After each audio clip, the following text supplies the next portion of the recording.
ಇನ್ನು ತಿರುಪತಿ ಲಡ್ಡುಗೆ ಹಂದಿ ದನದ ಕೊಬ್ಬನ್ನ ಬೆರೆಸಿದಂತ ವಿಚಾರಕ್ಕೆ ಸಂಬಂಧಪಟ್ಟಂತೆ ಆಘಾತವನ್ನ ವ್ಯಕ್ತಪಡಿಸಿದ್ದಾರೆ ಆಂಧ್ರದ ಡಿಸಿಎಂ ಪವನ್ ಕಲ್ಯಾಣ್ ಅವರು. ಸನಾತನ ಧರ್ಮ ರಕ್ಷಣಾ ಮಂಡಳಿ ರಚನೆಗೆ ಒತ್ತಾಯವನ್ನ ಮಾಡಿದ್ದಾರೆ. ಉಪಮುಖ್ಯಮಂತ್ರಿಗಳು ಆಂಧ್ರ ಪ್ರದೇಶದ ಉಪಮುಖ್ಯಮಂತ್ರಿ ಪವನ್ ಕಲ್ಯಾಣ್ ಆಘಾತವನ್ನ ವ್ಯಕ್ತಪಡಿಸ್ತಾ ಸನಾತನ ಧರ್ಮ ರಕ್ಷಣಾ ಮಂಡಳಿ ರಚನೆಗೆ ಒತ್ತಾಯವನ್ನ ಮಾಡಿದ್ದಾರೆ. ಸನಾತನ ಧರ್ಮ ರಕ್ಷಣಾ ಮಂಡಳಿ ರಚಿಸಬೇಕು, ಸನಾತನ ಧರ್ಮವನ್ನ ಅಪವಿತ್ರ ಆಗದಂತೆ ತಡಿಬೇಕಾಗಿದೆ, ಇದಕ್ಕಾಗಿ ನಾವೆಲ್ಲ ಒಗ್ಗೂಡಬೇಕು ಅಂತ ಪವನ್ ಕರೆಯನ್ನ ಕೊಟ್ಟಿದ್ದಾರೆ. ಹಿಂದುತ್ವದ ವಿಚಾರಕ್ಕಂತೂ ಇತ್ತೀಚೆಗೆ ಪವನ್ ಕಲ್ಯಾಣ್ ತುಂಬಾ ಅಗ್ರೆಸಿವ್ ಆಗಿ ಮುಂದೆ ಬರ್ತಾ ಇದ್ದಾರೆ, ಮಾತನಾಡ್ತಾ ಇದ್ದಾರೆ. ಈಗ ಈ ವಿಚಾರದ ಬಗ್ಗೆನೂ ಕೂಡ ಹೇಳಿದ್ದಾರೆ.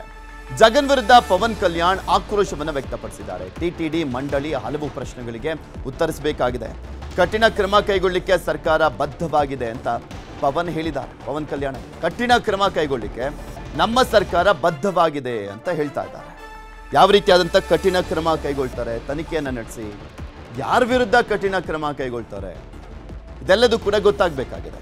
ಬಿಕಾಸ್ ಬರೀ ಯಾರೋ ಒಬ್ಬರು ಇಂಥ ಪ್ರಕರಣದಲ್ಲಿ ಏನಂದರೆ ಯಾರೋ ಒಬ್ಬ ಕೆಳ ಹಂತದ ವ್ಯಕ್ತಿ ಶಿಕ್ಷೆಯನ್ನು ಅನುಭವಿಸ್ತಾನಷ್ಟೇ, ಮೇಲಿರೋರೆಲ್ಲ ನಮಗೆ ಗೊತ್ತಿಲ್ಲ ಅಂದ್ಬಿಟ್ಟು ಹಂಗೆ ಕೈ ತೊಳ್ಕೊಂಡ್ಬಿಡ್ತಾರೆ, ಅವ್ರವ್ರಿಗೂ ಹೋಗೋದೇ ಇಲ್ಲ. ಬಟ್ ಇಂಥ ಪ್ರಕರಣಕ್ಕೆ ಸಂಬಂಧಪಟ್ಟಂತೆ ದೊಡ್ಡವರಿಗೆ ಕಠಿಣ ಶಿಕ್ಷೆಯನ್ನು ಮಾಡಿದಾಗ್ಲೇ ಸರಿಯಾಗೋದು. ಯಾಕೆಂದರೆ ಇದು ಆಗಲೇ ಹೇಳ್ತಾ ಇದ್ನಲ್ಲ, ಕೋಟ್ಯಾನುಕೋಟಿ ಭಕ್ತರ ನಂಬಿಕೆಯನ್ನು ಹಾಳು ಮಾಡಿರುವಂಥದ್ದು, ಮಣ್ಣು ಪಾಲು ಮಾಡಿರುವಂಥ ನೀಚ ಕೃತ್ಯ ಇದು. ಕೋಟ್ಯಾನುಕೋಟಿ ಭಕ್ತರು, ಇಡೀ ವಿಶ್ವದಲ್ಲೇ 2ನೇ ಶ್ರೀಮಂತ ದೇವಾಲಯ ನಮ್ಮ ತಿರುಪತಿ ತಿಮ್ಮಪ್ಪ. ಎಲ್ರಿಗೂ ಹೆಮ್ಮೆ ಇದೆ, ನಂಬಿಕೆ ಇದೆ, ಭಕ್ತಿ ಭಾವನೆಗಳಿದ್ದಾವೆ. ಅಲ್ಲಿಗೆ ಹೋಗಿ ಬಂದರೆ ಏನೋ ಒಂದು ಸಮಾಧಾನ ಅನ್ನುವಂಥದ್ದು, ಅಲ್ಲಿಗೆ ಹೋಗಿ ಬಂದರೆ ಏನೋ ಒಂದು ವೈಬ್ರೇಷನ್ ಅನ್ನುವಂಥದ್ದು, ಇದೆಲ್ಲವನ್ನು ಕೂಡ ಅನುಭವಿಸ್ತಾರೆ ಜನ.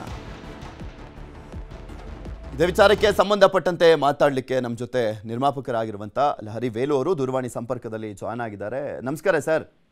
ಸರ್ ನಮಸ್ಕಾರ. ನಮಸ್ಕಾರ ಸರ್. ಸರ್ ಏನು ಹೇಳ್ತೀರಾ ಇಂಥ ನೀಚ ಕೃತ್ಯವನ್ನು ಎಸಗಿರುವಂಥ ಟಿಟಿಡಿಗೆ, ಅಲ್ಲಿನ ಸರ್ಕಾರಕ್ಕೆ? ಸರ್ ಸತ್ಯ ಹೇಳ,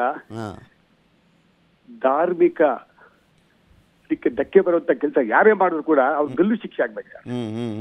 ಯಾಕಂದ್ರೆ ಸನಾತನ ಧರ್ಮದಿಂದ ಸಾವಿರಾರು ವರ್ಷಗಳಿಂದ ಕೋಟ್ಯಾಂತರ ಭಕ್ತರು ನಂಬ್ಕೊಂಡಿರೋ ತಿರುಪತಿ ತಿಮ್ಮಪ್ಪನ ಲಡ್ಡೂನಲ್ಲಿ ಇವರು ಒಂದು ಮೀನಿನ ಎಣ್ಣೆಯನ್ನ ಮತ್ತೆ ಬೀಫ್ ಆಯಿಲ್ ಅನ್ನ, ಬೀಫ್ ಫ್ಯಾಟ್ ಅನ್ನು ಯೂಸ್ ಮಾಡ್ತಾ ಇದ್ದಾರೆ ಅಂತಂದ್ರೆ ಇದು ಯಾವ ಲೆವೆಲ್ ಮಾಲಿನ್ಯ ಆಗಿದೆ ಸರ್. ಮನುಷ್ಯಗಳ ಮಾಲಿನ್ಯ, ಗಾಳಿ ಮಾಲಿನ್ಯ, ನೀರು ಮಾಲಿನ್ಯ, ಕಡೆಗೆ ತಿರುಪತಿ ತಿಮ್ಮಪ್ಪನ ಲಡ್ಡು ಮಾಲಿನ್ಯ ಮಾಡ್ಬಿಟ್ರಲ್ಲ ಸರ್ ಇವರು. ಇವ್ರಿಗೆ ಏನಾದ್ರೂ ನಾಚಿಕೆ ಮಾನ ಮರ್ಯಾದೆ ಏನೇನು ಇದೆಯಾ ಸರ್? ನಾವು ನಂಬ್ಕೊಂಡಿರೋ ದೇವ್ರಷ್ಟೇ.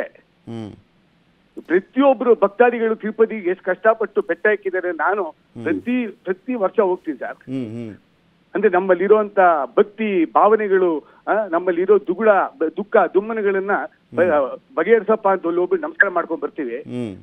ಅಲ್ಲಿ ಕೂಡ ನೀವು ಮಾಲಿನ್ಯ ಮಾಡ್ತೀರಾ, ಅದು ಲಡ್ಡು ಒಳಗಡೆ ಇಂಥ ಕೆಲಸ ಮಾಡ್ತಾರೆ ಅಂದ್ರೆ ಎಂತ ಯಾವ ಲೆವೆಲ್ ಬಂದ್ಬಿಟ್ಟಿದೆ ಸರ್ ಈ ಸಮಾಜ. ನಂಬಿಕೆ ಮೇಲೆ ಹೊಡೆದ್ರು ಸರ್ ಇವರು. ನಂಬಿಕೆ ದೇಹಕ್ಕಾಗೋ ನೋವನ್ನು ತಡ್ಕೊಬಹುದು ಸರ್, ಮನ್ಸಿಗಾಗೋ ನೋವು ಖಂಡಿತ ತಡ್ಕೊಳಕ್ಕಾಗಲ್ಲ ಸರ್. ಇದು ಯಾವುದೇ ಸರ್ಕಾರ ಮಾಡಿರ್ಲಿ, ಅದು ಇವಾಗ ಜಸ್ಟ್ ನಾನು ಮಾಧ್ಯಮದಲ್ಲಿ ನೋಡ್ತಾ ಇದ್ದೆ, ಪ್ರೂವ್ ಆಗಿದೆ ಅಂತ ಲ್ಯಾಬ್ರೇಟರಿ. ಹೌದು, ಲ್ಯಾಬ್ರೇಟರಿ ರಿಪೋರ್ಟ್ ಇದೆ ಸರ್. ಮೀನಿನ ಎಣ್ಣೆ ಬಳಕೆ ಮಾಡಿದ್ದಾರೆ, ದನದ ಕೊಬ್ಬು ಬಳಕೆ ಮಾಡಿದ್ದಾರೆ, ಹಂದಿಯ ಕೊಬ್ಬನ್ನ ಬಳಕೆ, ಗೋವು ಸರ್.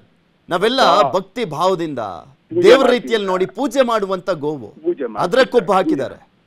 ನನಗೆ ನಿನ್ನೆ ನೈಟಿಂದ ಎಷ್ಟು ಡಿಸ್ಟರ್ಬ್ ಆಗಿದ್ದೀನಿ ಅಂದ್ರೆ ಸರ್, ನಿಜವಾಗ್ಲೂ ಹೇಳ್ತೀನಿ, ಇದಕ್ಕೆಲ್ಲ ನ್ಯಾಯಾಲಯದಲ್ಲಿ ನ್ಯಾಯಾಧೀಶರು ಸಾಹೇಬರುಗಳು ಕಾನೂನು ತರಬೇಕು ಸರ್, ಕಾನೂನು ತರಬೇಕು. ಅದ್ರಲ್ಲಿ ಯಾವ್ದು ಸೆಕ್ಷನ್ ಇಲ್ಲ, ಅದಿಲ್ಲ ಇದಿಲ್ಲ ಅನ್ಬಿಟ್ಟು ಎಸ್ಕೇಪ್ ಆಗ್ಬಿಡ್ತಾರೆ. ಇಂಥದನ್ನ ಸೀರಿಯಸ್ ಆಗಿ ಕನ್ಸಿಡರ್ ಮಾಡ್ಬೇಕಾಗಿದೆ, ಬಹಳ ಸೀರಿಯಸ್ ಆಗಿ ಕನ್ಸಿಡರ್ ಮಾಡಿ ಇವರಿಗೆ ತಕ್ಕ ಶಿಕ್ಷೆ ಆಗ್ಬೇಕು ಸರ್. ಅಂತ ಶಿಕ್ಷೆ ಆಗ್ಬಾರ್ದು. ಯಾಕಂದ್ರೆ ಇದು ಒಬ್ಬರದಲ್ಲ ಸರ್, ಕೋಟ್ಯಾಂತರ ಭಕ್ತಾದಿಗಳ ಹಿಂದೂಗಳ ಮನಸ್ಸಿಗೆ ಧಕ್ಕೆ ಮಾಡಿದ್ದಾರೆ.